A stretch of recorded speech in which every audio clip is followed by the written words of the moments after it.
እዚ ረድዮ ድምፂ ኣሜሪካ እዩ ፍሉይ መደብ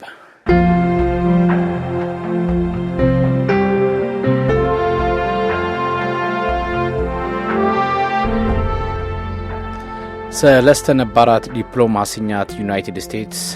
ኣሞንጎ ዩናይትድ ስቴትስን ኤርትራን ከምኡውን ኣሞንጎ ኢትዮጵያን ኤርትራን ምሕዝነት ክመሓየሽ ጻዕሪ ክካየድ ድሕሪ ምጽውዖም ትማሊ ካብ ኢትዮጵያ ምላሽ ሰሚዕና ነርና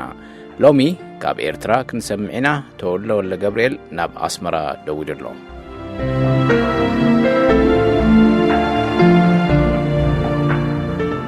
ራይ ቀኒየለይ አቶ የማነ ገብረአብ ፕሬዝደንታዊ አማካሪ ኤርትራ ካብ ኣስመራ ኣብዚ ቀረባ እዋን ሰለስተ ነባራት ዲፕሎማት ዩናይትድ ስቴትስ ዘውፅዎ ጽሑፍ ርኢኻ ኣለኻ ምሕዝነት ኤርትራን ዩናይትድ ስቴትስን ክዕረ ወይ ክጽገን ዝብል ከምኡ ኣብ መንጎ ኤርትራን ኢትዮጵያን ዘሎ ኩነታት ኣብቂዑ ናብ ነቡር ክምለስ ኢሎም ዘቕረቦ ሓሳባት እማመታት ነይሩ ኣንቢብካዮ ትኸውን ስለዚ ዘለካ መባእታዊ ምላሽ ብወገንኩም እንታይ እዩ ኣነቲ ናይ ሰለስቲኦም ርእቶ ሓደ ሓቂ ዘረጋግጽ መስለኒ ሰለስተ መሰረታዊ ነጥብታት ድማ ኣለዎ ተቀዳማይ እቲ ኣብ ልዕሊ ኤርትራ ዝተገብረ ማዕቀብ ዝኾነ ይኹን መመኽኔታ ስለዘይብሉ ኤርትራ ንግብረ ሽበራውያን ኣብ ሶማልያ ትድግፍ እያ ዝብል ክሲ ቁኑዕ ስለዘይኮነ እዚ እገዳ እዚ ክለዓል ኣለዎ ዝብል ነጥቢ ሰለስቲኦምን ካልኦትን ዝሰምዑሉ ዘለዎ እዩ እቲ ካልኣይ ናይ ኤርትራን ናይ ኣሜሪካን ዝምድና በዚ ሕጂ ዘለዎ ሓርፋፍ መንገዲ ክቕጽል ምኹኑይ ስለዘይኮነ ኣሜሪካን ኤርትራ ትጻበኣሉ መመኽኔታ ስለዘየለ ኤርትራ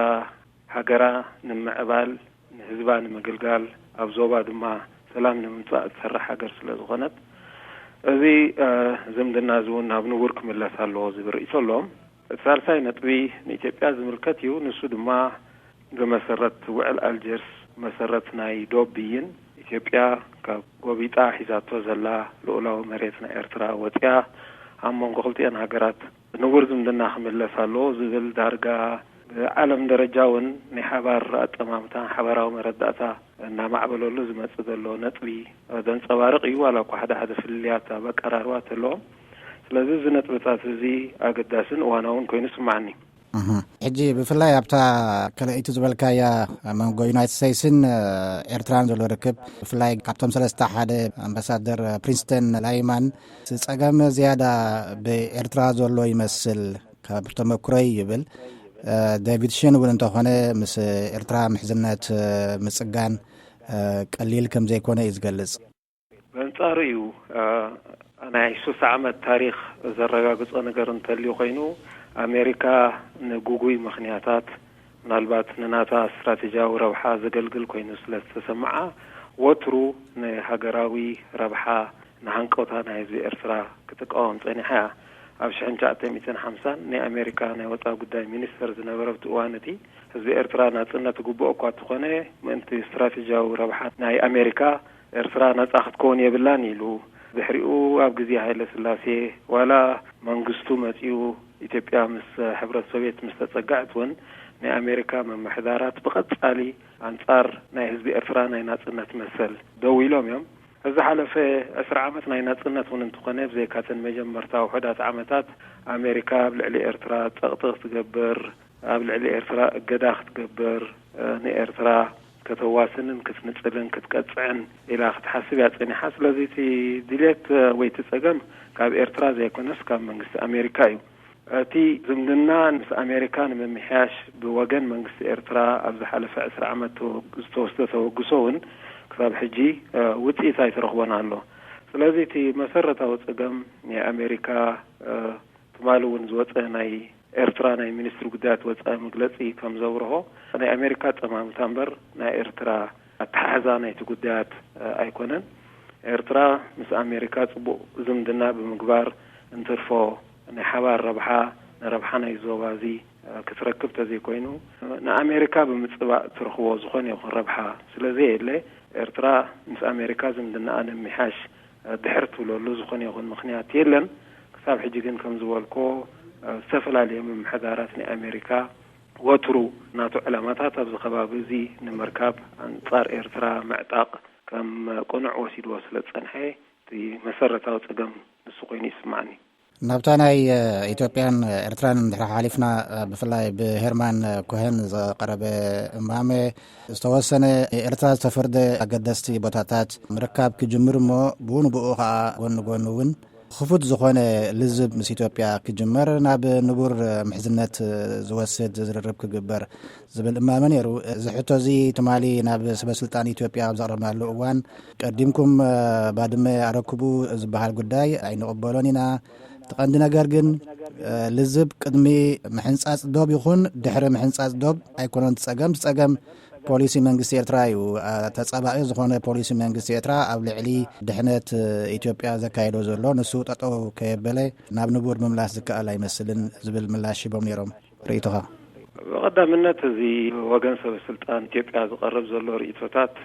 ነቲ ናይ ሓቂ ስምዒቶም ርኢቶኦም ናይ ተጻብኦም መንፈሶም ዘንጸባርቕ ስለ ዝኾነ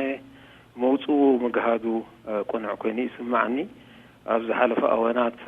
ሰበስልጣን ወያነ ዓለም ንምድንጋር ምስ ኤርትራ ክንላዘብ ደሊና ዕድል ኣይረኸብናን ኣብ ዝኾነ ይኹን ቦታ ብዝኾነ ይኹን ደረጃ ኣስመራ ኺድናውን ክንዛረብ ቁሩባት ኢና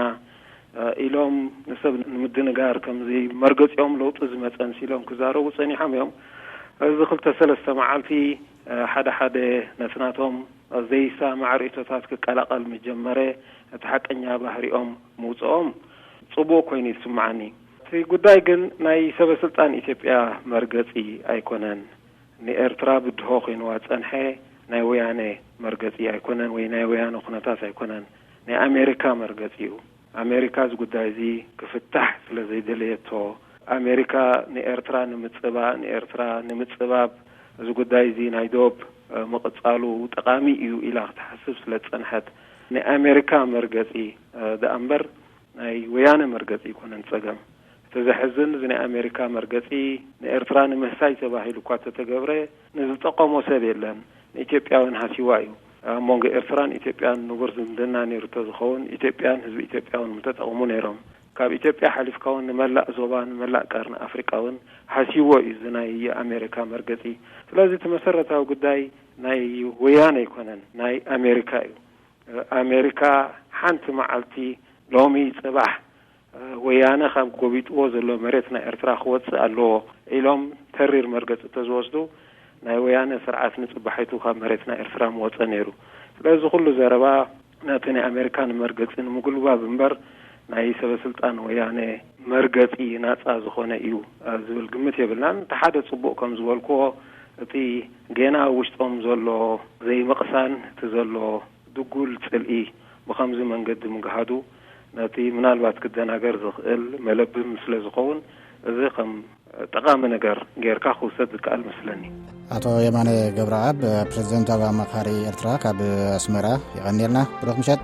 ብሩኽ ምሸት አይሆን ይቀኒልና